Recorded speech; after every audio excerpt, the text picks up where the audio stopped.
Mic number 2 में कोई गैर मुस्लिम भाई? जी हाँ। मेरा नाम आनंद करवा है। मैं बाई प्रोफेशन सीए हूँ। मैं डॉक्टर जाकिर साहब को दुबई से जानता हूँ।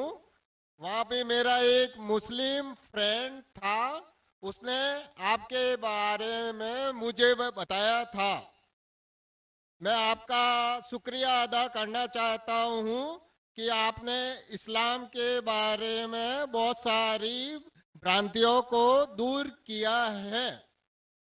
मेरी मुसलमानों के बारे में जो अच्छी बातें हैं वो ये है कि मुसलमान लोग ज़्यादातर झूठ नहीं बोलते हैं, किसी को धोखा नहीं देते हैं, दूसरे का पैसा भी नहीं खाते हैं।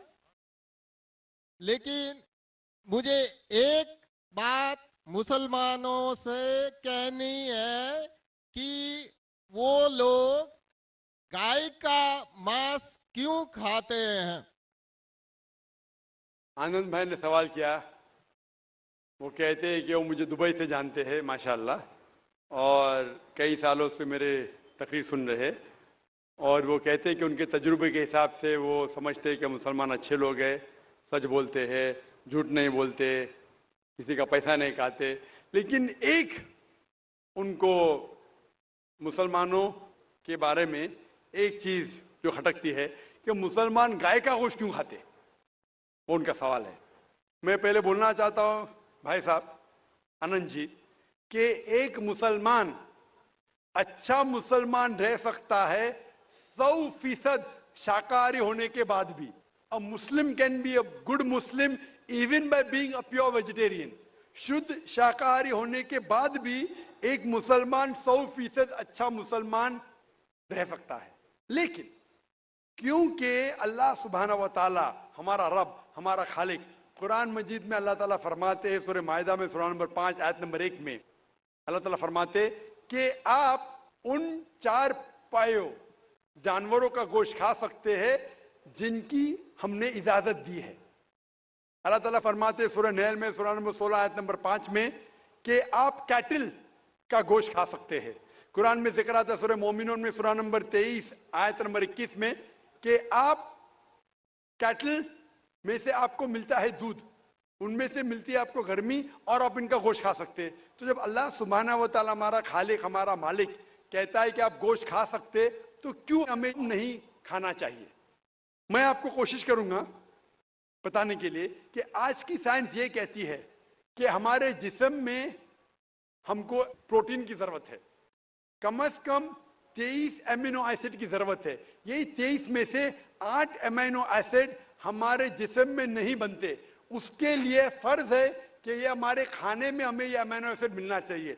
कोई भी शाकाहारी, कोई भी भाजी पाला नहीं है जिसमें आटों के आटो अमीनो एसिड मौजूद है।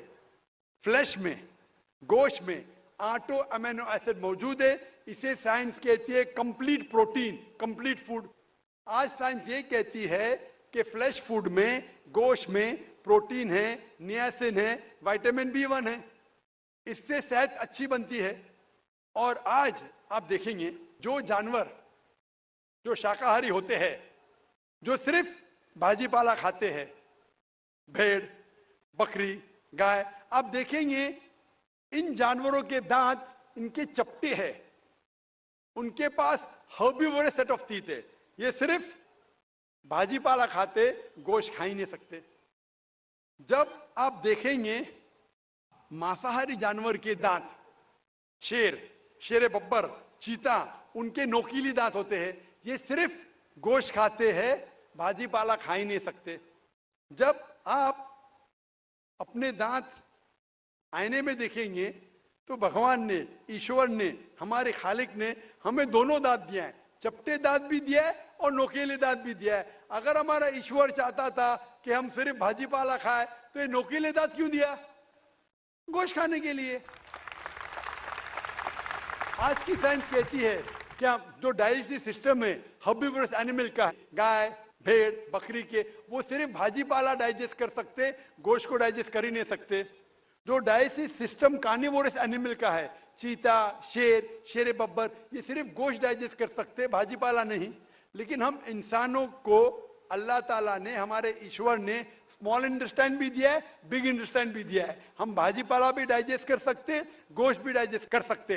अगर हमारा ईश्वर चाहता था कि हम सिर्फ भाजी पाला खाए, तो हमें ये डाइजेस्टिव सिस्टम क्यों दिया जो गोश्त को भी डाइजेस्ट कर सकता है? तो साइंटिफिकली हमारा जिस्म हमारे ईश्वर ने ऐसा बनाया है कि हम भाजी पाला भी खा सकते हैं, गोश्त भी खा सकते हैं। और बहुत लोग को गलत फहमी है कि हिंदू मजहब में गोश्त खाने की ममानियत है। भाई आप हिंदू है ना? हिंदू है। आपके नाम से लगता है आप हिंदू है हिंदू है ना सर? जी? हिंदू ही है। आप हिंदू है ना? हाँ। हाँ बिल्कुल सही, आपके नाम से लग रहा है आनंद आपका नाम है, आप हिंदू है। आपको गलतफहमी होंगी कि हिंदू मजहब में गोश्त खाना हराम है। आप जब हिंदू मजहबी किताब पढ़ते हैं, आपकी मजहबी किताब में लिखा है कि गोश्त भी खा सकते हैं, मांस भी खा सकते हैं और बीफ भी खा सकते हैं, गाय का गोश्त भी खा सकते हैं।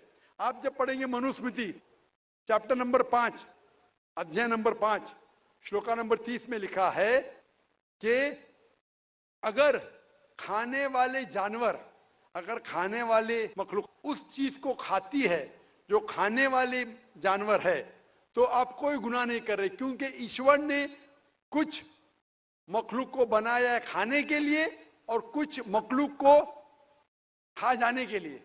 सम to eat and some to be eaten. तो अगर आप खाने वाले जानवर खाते हैं तो गुनाह नहीं कर रहे। लिखा है मनुस्मृति में अध्याय नंबर 5 श्लोका नंबर 31 में कि अगर आप पूजा के लिए जानवर को कत्ल करते हैं तो कोई गुनाह नहीं करते। लिखा है मनुस्मृति में अध्याय नंबर 5 श्लोका नंबर 39 और 40 में कि ईश्वर ने कुछ जानवर को बनाया है पूजा के लिए, सैक्रिफाइस के लिए। तो killing in sacrifice is not killing. तो कत्ल करना पूजा में कत्ल नहीं है। तो मनुस्मृति के मुताबिक आप गोश्त खा सकते हैं। फिर आप जब मुताला करेंगे महाभारत का, महाभारत में अनुशासन पर्व में अध्याय नंबर 88 में युधिष्ठिर, पांडव के 5 भाई थे, आपने युधिष्ठिर का नाम तो सुना होगा।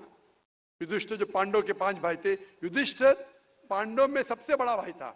वो पूछता है भीष्म से कि हम यज्ञ में, पूजा में क्या खाना दे ताकि हमारे परदादा खुश होंगे। तो भीष्म कहता है अगर हम यज्ञ में, पूजा में चावल, बार्ली, सेब, भाजी पाला देंगे तो हमारे परदादा 1 महीने के लिए संतुष्ट रहेंगे। अगर हम मछली देंगे तो 2 महीने के लिए, अगर गोश्त देंगे 3 महीने के लिए, अगर खरगोश देंगे तो 4 महीने के लिए, अगर बकरी देंगे तो 5 महीने के लिए, अगर सुअर देंगे तो 6 महीने के लिए, अगर परिंदा देंगे तो 7 महीने के लिए, अगर हिरन देंगे तो 8 महीने के लिए, अगर बैल देंगे तो 11 महीने के लिए, अगर गाय देंगे तो पूरे 1 साल के लिए हमारे परदादा संतुष्ट रहेंगे। 1 साल। क्या दूध की बात अगर कर रहे हैं सर? आप बफेलो देंगे, बफेलो तो 12 साल के लिए, अगर राइनोसरस देंगे या रेड मीट, लाल गोश्त, तो हमारे परदादा हमेशा के लिए संतुष्ट रहेंगे। पूरा मेन्यू है महाभारत में, हिंदू किताब में पूरा मेन्यू है। क्या चाहते हैं? भाजी पाला, मछली, गोश्त, खरगोश, हिरन, बीफ, बड़े का छोटे का सब है। आप अगर वेद पढ़ेंगे, वेद में भी लिखा है कि संत और साधु गोश्त खाते थे, गाय का गोश्त भी खाते थे। फिर आप क्यों कहते हैं कि गोश्त खाना हराम है? क्योंकि बहुत से हिंदू लोग बाकी मजाहिब से प्रसन्न हुए।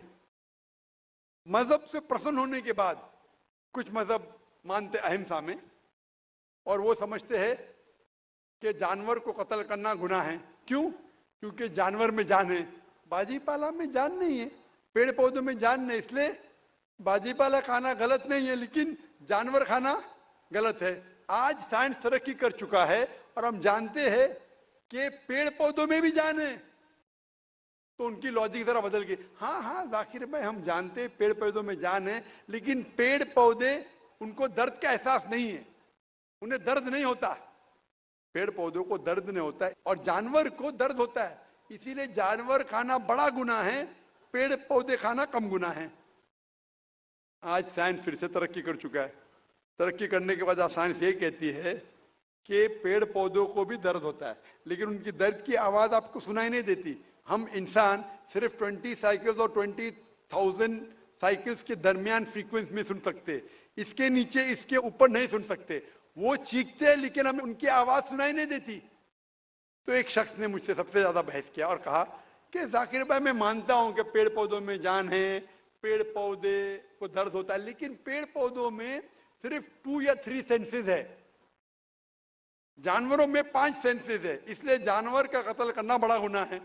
तो मैंने उससे पूछा कि अगर आपका भाई पैदा होता है 2 सेंसेस कम के साथ, वो सुन नहीं सकता है और बात भी नहीं कर सकता है, गूंगा है और बहरा है, जब वो बड़ा होता है और अगर कोई इंसान उसका कत्ल करता है, तो क्या आप जाके कहेंगे जज से, मिलॉर्ड कातिल को कम सजा दो क्योंकि मेरा भाई गूंगा था, वो सुन नहीं सकता था, बात नहीं कर सकता था?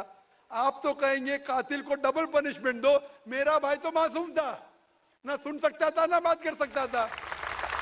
इस्लाम में 2 सेंसेस लेस और 2 सेंसेस मोर नहीं।